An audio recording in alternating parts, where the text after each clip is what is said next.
ভারত যুক্তরাষ্ট্র সম্পর্কের টানাপোড়েনের মধ্যেই মানবাধিকার ইস্যুতে ভারতের বিরুদ্ধে কঠোর ভাষায় সমালোচনা করেছে যুক্তরাষ্ট্র। দেশটির পররাষ্ট্র দপ্তরের সদ্য প্রকাশিত বার্ষিক প্রতিবেদনে উল্লেখ করা হয়েছে, ভারতে মানবাধিকার লঙ্ঘনের ঘটনা এখনো অব্যাহত রয়েছে। মানবাধিকার ইস্যুতে ভারতের বিরুদ্ধে যুক্তরাষ্ট্রের সমালোচনা নিয়ে বিস্তারিত শিহাব ইসলামের ডেস্ক রিপোর্টে। ভারতে মানবাধিকার লঙ্ঘনের ঘটনা অব্যাহত রয়েছে এমন অভিযোগ তুলেছে যুক্তরাষ্ট্র।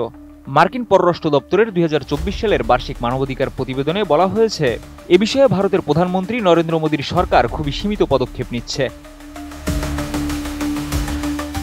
প্রতিবেদনে দেশটিতে ঘটে চলা আরও নানা অপরাধের কথা তুলে ধরা হয়েছে, যেমন বেআইনি বা বিচার বহির্ভূত হত্যাকাণ্ড, নিখোঁজ হওয়া, নির্যাতন, বেআইনি গ্রেপ্তার ও আটক সহ বিভিন্ন গুরুতর মানবাধিকার লঙ্ঘনের মতো অপরাধ দেশটিতে নিয়মিতভাবে ঘটে চলেছে।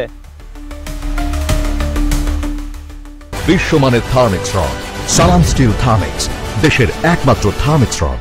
গত মঙ্গলবার যুক্তরাষ্ট্রের পররাষ্ট্র দপ্তরের ওয়েবসাইটে এই প্রতিবেদনটি প্রকাশ করা হয়। এতে বিশেষভাবে উল্লেখ করা হয়েছে ভারতের উত্তর পূর্বাঞ্চলীয় মণিপুর রাজ্যে জাতিগত সহিংসতার কথা। কুকি ও মেইতেই সম্প্রদায়ের মধ্যে এখনও চলমান রয়েছে এই সংঘাত।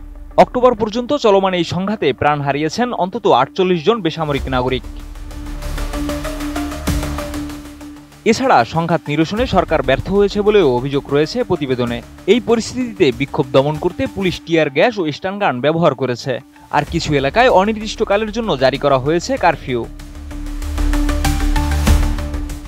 প্রতিবেদনে আরও বলা হয়েছে, বিশ্বাসযোগ্য তথ্য অনুযায়ী ভারতে মত প্রকাশ ও সংবাদ মাধ্যমের স্বাধীনতাও গুরুতরভাবে বাধাগ্রস্ত হচ্ছে। সাংবাদিকদের উপর হামলা, হুমকি, অযৌক্তিক মামলা ও সেন্সরশিপের নজিরও তুলে ধরা হয়েছে।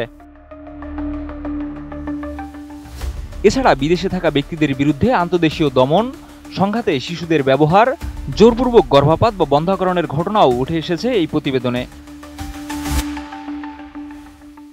জম্মু কাশ্মীর, উত্তর পূর্বাঞ্চল এবং মাওবাদী সন্ত্রাসপ্রবণ এলাকায় সন্ত্রাসী হামলায় নিহত হয়েছেন নিরাপত্তা বাহিনীর সদস্য ও বেসামরিক নাগরিক। শুধু জম্মু কাশ্মীরই ১০ সেপ্টেম্বর পর্যন্ত ২০ জন নিরাপত্তা সদস্য এবং ১৮ জন সাধারণ মানুষ নিহত হয়েছেন। সবশেষ প্রতিবেদনটি বলছে, মানবাধিকার লঙ্ঘনের ঘটনায় দায়ীদের শনাক্ত ও শাস্তি দেওয়ার ক্ষেত্রে মোদী সরকারের উদ্যোগ অত্যন্ত সীমিত ও অপ্রতুল। শিহাব ইসলাম, ATN নিউজ।